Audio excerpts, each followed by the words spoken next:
चलो समझते हैं व्हाट इज सेट।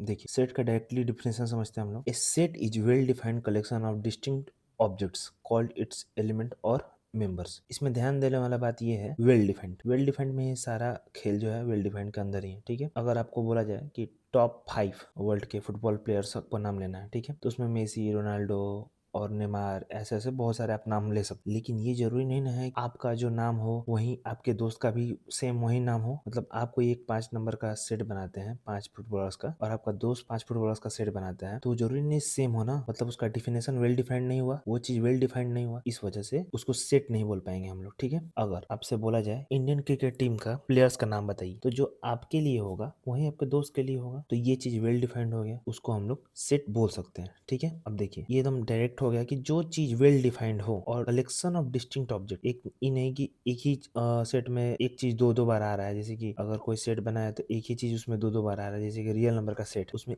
एक एक ही बार आएगा, ये नहीं कि एक दो बार आएगा या 3 बार आएगा, ऐसा नहीं हो सकता है। ठीक है, और उन ऑब्जेक्ट को क्या कहते हैं हम लोग, एलिमेंट्स कहते हैं और मेंबर्स करते हैं। और वैसे ऑब्जेक्ट्स का जो कलेक्शन होता है उसको क्या बोलते हैं, सेट बोलते हैं। फिर से देखते हैं हम लोग, a set is well defined collection of distinct objects called its elements और मेंबर। ठीक है, सेट क्या होता है, well defined collection of distinct object होता है। ठीक है, तो देखते हैं सेट का नोटेशन जो होता है वैसे होता है ऐसे। देखिए ये सेट ऑफ वॉवल्स है AEIOU। ठीक है, इसको हम लोग दो फॉर्म में लिख सकते हैं, कुछ रियल एग्जांपल्स हम लोग के पास। ठीक है, सेट ऑफ प्राइम नंबर्स, ठीक है, सेट ऑफ IIT कैंपसेज।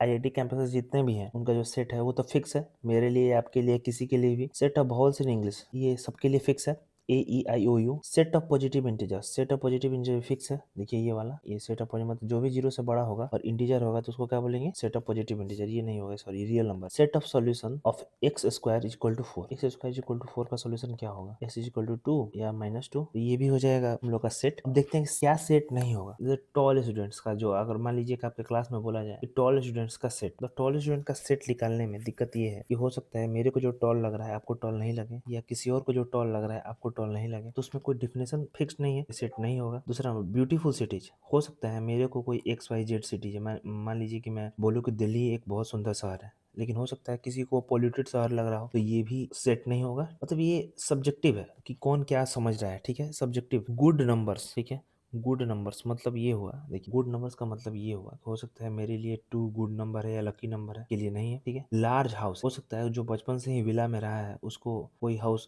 कोई नॉर्मल विला, घर जैसा ही लगेगा, नॉर्मल लगेगा, लेकिन जो बचपन से थोड़ा फ्लैट्स में रहा है तो उसको विला बड़ा लगेगा, तो ये भी हो गया। क्लेवर एनिमल, हो सकता है किसी को कोई डॉग या भी क्लेवर लग सकता है, तेज लग सकता है, कोई घोड़ा तेज लग सकता है दिमाग रूप, लेकिन हो सकता है किसी को नहीं लग रहा हो, तो ये कोई क्लियर नहीं है, अनक्लियर चीज है, तो उसको क्या बोलेंगे, सेट नहीं बोलेंगे। जो चीज क्लियर हो, जिसको फिक्स हो, जो वेल डिफाइंड हो, उसको क्या बोलेंगे, रियल एग्जांपल, उसको सेट बोलेंगे। उसका नोटेशन ये होता है कि ए इज इक्वल टू ऐसे लिखते हैं, और दूसरा मेथड ये है x such that x belongs to R, x is greater than यहाँ पे 9। ई का मतलब होता है बिलोंग्स टू, ई का मतलब क्या होता है, बिलोंग्स टू, मतलब जिसे बोला गया, जिसे यहाँ पे हम लोग लिख सकते हैं, ये पहले वाले में ए इज इक्वल टू दिया हुआ है 1 2 3 4, तो 1 बिलोंग्स टू सेट ए का ये मतलब हुआ।